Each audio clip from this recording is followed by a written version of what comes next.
Estrie, Bois-Franc, campagne électorale municipale. Alors, bilan de campagne, dernier rendez-vous avant le scrutin général de dimanche avec le maire sortant et candidat à la mairie d'Asbestos, Jean-Philippe Bachand. Bonjour! Bonjour Joël, bonjour aux citoyens et citoyennes d'Asbestos. On peut déjà faire un bilan de cette campagne. Elle n'est pas nécessairement complètement terminée, mais jusqu'à présent, alors qu'est-ce qu'on en dit? Ben écoutez, moi ça va bien. Moi, je mène une campagne positive, contrairement à mon adversaire depuis 3 semaines, qui arrête pas de critiquer les décisions du conseil, les décisions de la MRC, mais ce que je comprends pas, c'est qu'est-ce qu'il propose mon adversaire. Je vais juste faire un petit laïus là-dessus, parce que ça fait 3 semaines, plusieurs personnes m'en parlent, disent « Ouais, mais il arrête pas de critiquer. Qu'est-ce qu'il propose? » Ben, à vrai dire, je sais pas trop quoi, qu'est-ce qu'il propose vraiment.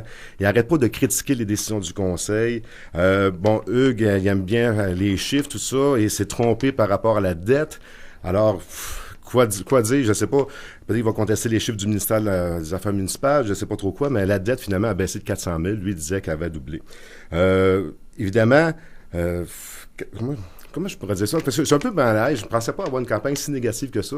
Pour ça, moi, je l'amenais une campagne positive. Et lui, il dit que certains citoyens ont été le voir. Selon moi, c'est un petit groupe qui ont été le voir, évidemment. Moi, c'est le contraire. C'est moi qui vais voir les gens. Je vais leur proposer des idées. Et quand il critique... Beaucoup de critiques pour cette campagne-là. Je suis un peu désarçonné par rapport à ça.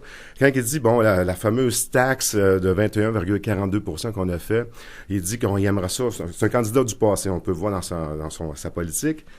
Il dit à 21,42%, pour ça on a mis le compte de taxes en compte de versement. Mais moi, je demande à M. Grimard de reculer pas de 4 ans, mais de 5 ans à peu près, voir l'administration municipale à cette époque-là. La décision qu'ils ont prise pour contester l'évaluation de Magnola. Eh bien, la nouvelle administration, et là, je fais pas de la vieille politique, c'est à cause de l'autre, vraiment pas. Ils ont pris des décisions, nous, on va les assumer également. Donc, il a fallu rembourser Magnola. Et aussi la perte de Mine Jeffrey, la perte d'évaluation foncière de Magnola. Ça, c'est expliqué à l'Assemblée du Conseil, mais malheureusement, M. Grimard était absent pendant 4 ans au conseil municipal, tout comme à la MRC. Il dit de prendre la place à la MRC. Ce que je comprends, c'est que possiblement qu'Asbestos devrait, le représentant de l'Asbestos devienne préfet. Ça, je suis pas seulement d'accord avec lui, mais encore là, il était absent du conseil de la MRC depuis 4 ans. Alors, c'est toujours des critiques. Commissaire industriel, il dit, M. Bachand avait promis un commissaire industriel. Et évidemment, il était absent de la MRC. Il a pu voir qu'avec le CLD, avec les 4 conseillers de développement du CLD, qui font un travail incroyable, avec les conseillers de la SRDC, c'est ça. Donc, il était absent des dialogues, des discours, donc il n'était pas au courant de ce qui se passait. Alors, c'est tout ça qui se passe, c'est vraiment négatif et je trouve ça vraiment déplorable de sa part. Vos priorités à vous, M. le maire sortant? C'est sûr, c'est le développement économique, c'est l'environnement, c'est le service aux citoyens. On a pu voir depuis le début de la campagne. Moi, je propose une politique municipale des aînés. Je propose un objectif ambitieux. Oui, j'ai de l'ambition. Oui, j'ai de l'ambition pour la ville d'Asbestos. Donc, attirer ici des investissements de 500 millions, attirer 500 jobs. Malheureusement, ce matin, il y a eu une mauvaise nouvelle par rapport à Stilgene. Je trouve ça très regrettable pour les hommes et les femmes qui ont perdu leur emploi. Donc, l'importance de créer de l'ouvrage. L'environnement, en faire des petits gestes concrets de façon quotidienne qui vont faire de grands changements. Évidemment, donc, c'est des priorités vraiment service aux citoyens. Ça, c'est bien, bien important. Et évidemment, aussi, encore là, une fois, excusez-moi de revenir sur mon adversaire, là, mais j'ai été sidéré de voir dans le journal de Record hier comme quoi M. Grimard était pour respecter la volonté des citoyens de Denville par rapport au projet Estrie-Enviropole. Est-ce qu'il se présente à Denville, M. Grimard, ou il se présente à Asbestos? C'est quoi sa position? Il veut devenir le premier magistrat de la ville d'Asbestos. Les gens ont le droit de savoir c'est quoi sa position sur le projet Estrie-Enviropole. Tout le monde connaît la mienne, tout le monde connaît celle du conseil d'Asbestos. Quelle est la sienne? S'il y a un référendum, dans le camp du oui, dans le camp du non, quelle est sa réponse à M. Grimard? Je veux l'entendre demain matin, il donne 24 heures. Quels sont les propos que vous lui attribuez là, concernant Enviropole et Denville? Je trouve ça un peu spécial dans le sens où oui, il faut respecter les gens de Denville, mais on dirait que c'est Denville qui va décider pour Asbestos. Alors, ça laisse un peu confus ces propos-là, et je me demande qu'il éclaircisse ces propos-là. Et je demande aussi également qu'il se rétracte par rapport à la dette de la ville d'Asbestos, qui dit qu'elle a doublé.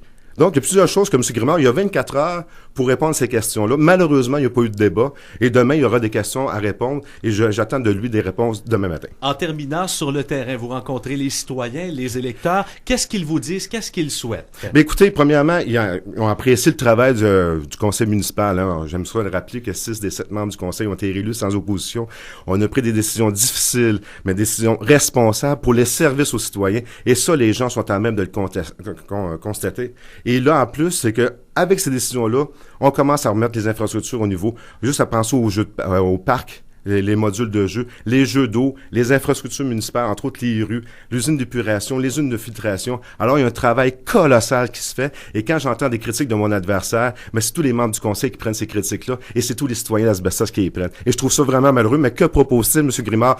Aucune maudite idée. Alors, j'aimerais ça l'entendre demain matin. Bon, c'est des beaux concepts, emmener un commissaire industriel qui voit un peu dans les procès-verbaux qu'est-ce qui se passe. Mais qu'est-ce qu'il propose? À rien. Jean-Philippe Bachand, merci beaucoup. Bonne fin de campagne. Et on se reparle évidemment dimanche soir là, oui, en vue de cette soirée électorale. Effectivement, moi j'aime bien dire une chose par contre, en terminant, que mon adversaire se présente contre moi. Moi, je me présente pour les gens d'Asbestos avec des idées. Moi, je crois en l'avenir. J'ai des idées positives. J'ai de l'ambition pour les hommes, les femmes d'Asbestos. Et je demande aux gens d'aller voter. Surtout qu'ils vont avoir 1 heure de plus pour réfléchir à leur vote dans la nuit de samedi-dimanche, vu qu'on recule là. Bonne journée. Merci beaucoup. Le candidat à la mairie d'Asbestos, Jean-Philippe Bachand. Je vous rappelle que dimanche soir, nous allons vous présenter une émission spéciale en direct dès 20h avec une équipe aux 4 coins de l'Estrie et des Bois-Francs. On va suivre les élections municipales à Asbestos, Danville, entre autres Am-Sud, Saint-Camille, Windsor, Warwick, Victoriaville et Sherbrooke. On aurait des reporters aux 4 coins de l'Estrie et des Bois-Francs en direct dès 20h dimanche soir.